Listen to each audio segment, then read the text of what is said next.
নরসিংদীর শিবপুরে হত্যা ও ডাকাতি মামলার আসামি মনির হোসেন ও তার এক সহযোগীকে বিদেশি পিস্তলসহ গ্রেপ্তার করেছে র্যাব ১১। বুধবার বিকেলে শিবপুর উপজেলার উত্তর কারাচ্চর এলাকায় নিজ বাড়ি থেকে তাদের গ্রেপ্তার করা হয়।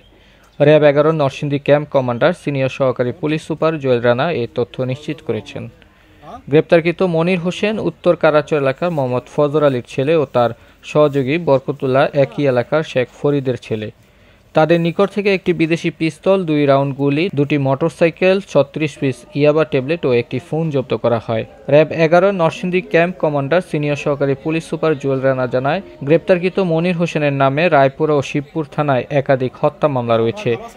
এছাড়া ডাকাতি ও মাদক মামলাসহ বিভিন্ন থানায় অন্তত ১০টি মামলা রয়েছে তার বিরুদ্ধে। আচ্ছা ঠিক আছে ভাই, আচ্ছা ভাই ভালো থাকবেন।